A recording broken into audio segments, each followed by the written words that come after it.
Hola amigos del Ministerio de Café con Fe, continuando con el estudio del Evangelio de Mateo y con el estudio del Sermón del Monte, vamos a ver a la tercera bienaventuranza, que es la bienaventurados los mansos de corazón. Entonces vamos a ver un poco más en profundidad sobre este tema tan interesante. Está en Mateo 5:5, dice, bienaventurados los mansos, porque recibirán la tierra por heredad. En español actual, la palabra manso no es una de las palabras honorables de la vida. Ahora conlleva la idea de servilismo, bajeza de carácter, consentimiento al mal e incapacidad o falta de voluntad para resistirse a una afrenta vergonzosa. Como dice el dicho, manso pero no menso, pero lo tratan como si fuera similar. Nos presenta el retrato de una criatura sumisa e ineficaz. Pero resulta que la palabra manso en griego, se llama prausera, una de las grandes palabras éticas. El mismo Aristóteles, el famoso filósofo, tenía mucho que decir de la cualidad de la mansedumbre. Prautes. Aristóteles seguía un método para definir cualquier virtud que consistía en encontrar el término medio entre dos extremos. Por una parte, el extremo por exceso y por la otra, por defecto. Y entre ambos estaba la virtud misma, el término medio feliz. Para dar un ejemplo, en un extremo se encontraría la persona pródiga, amplia, y en el otro el tacaño. Y entre ambos está la persona generosa. Aristóteles define la mansedumbre, praotes, como el término medio entre orgilotes, que quiere decir ira excesiva, y aorgesía, que quiere decir pasotismo, es decir, una persona pasiva.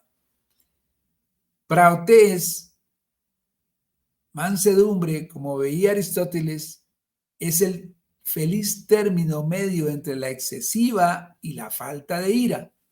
Así que la primera traducción posible de esta bienaventuranza sería: bendito el que se indigna a su debido tiempo y por la debida causa, y no al contrario.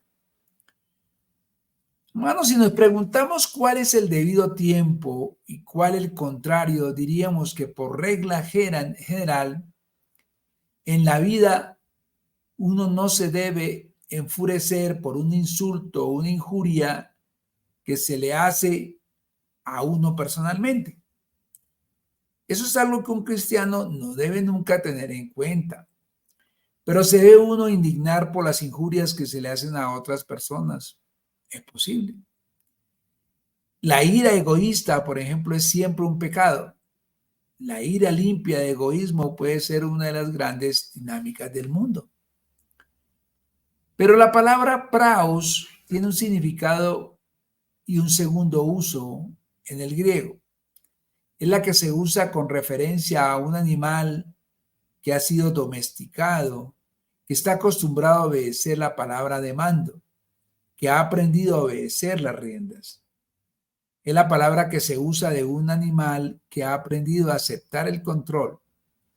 Así que la segunda posible traducción de esta bienaventuranza sería: bendita la persona que tiene bajo control todos sus instintos, impulsos y pasiones. Bendito el que se mantiene total y constantemente bajo su propio control. Pero en el momento en que decimos esto, nos damos cuenta de que necesita un cambio.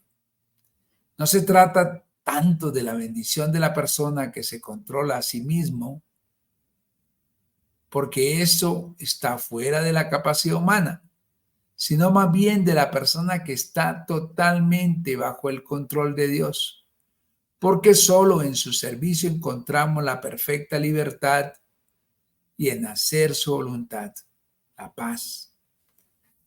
Pero todavía hay un tercer enfoque de esta bienaventuranza.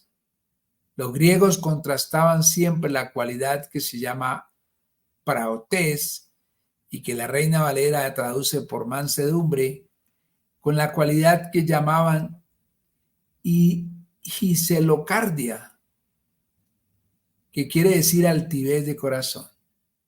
En praotes se encuentra la verdadera humildad que destierra todo orgullo. Hermanos, sin humildad no se puede aprender, porque el primer paso en el aprendizaje es ser consciente de nuestra propia ignorancia. Quintiliano, el gran maestro de la oratoria hispano-romano, decía de algunos de sus alumnos: no me cabe duda de que serían excelentes alumnos si no estuvieran convencidos de que ya lo saben todo. No se le puede enseñar nada a una persona que cree que ya lo sabe todo. Es muy difícil. Sin humildad no puede haber tal cosa como amor, porque el verdadero principio del amor es el sentimiento de indignidad. Sin humildad no puede haber verdadera religión, porque toda verdadera religión empieza por un darse cuenta de la propia debilidad y necesidad de Dios. Una persona solo alcanza su verdadera humanidad cuando es siempre consciente de que es una criatura y Dios es el creador, y que sin Dios no puede hacer nada. Praotes describe la humildad, la aceptación de la necesidad de aprender y de la necesidad de ser perdonados. Describe la única actitud adecuada del hombre para con Dios. Así que la tercera posible traducción de esta bienaventuranza sería: bendito el que tiene la humildad de reconocer su propia ignorancia, debilidad y necesidad. En esta mansedumbre, dijo Jesús, la que heredará la tierra. Es un hecho de la historia que siempre han sido las personas que tenían este don de autocontrol, que teman sus pasiones, instintos e impulsos bajo disciplina, las que han sido verdaderamente grandes. Números, el libro de Números, dice de Moisés, el más grande líder y legislador que ha conocido el mundo. Dice, Moisés era un hombre muy manso, más que todos los hombres que había sobre la tierra. El hombre más manso sobre la tierra. Nos dice Números 12:3. Moisés no tenía un carácter aguado. Él no era una amiba que no podía erguirse y mantenerse firme. Él podía ponerse al rojo de ira, pero siempre un hombre que tenía la ira medida, soltándola solo en el momento debido.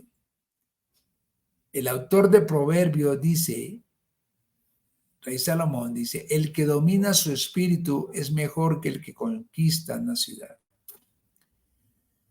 Fue la falta de esa misma cualidad la que llevó a la ruina de Alejandro Magno, que de un ataque de genio incontrolado, en medio de una orgía, le arrojó una lanza a su mejor amigo y lo mató.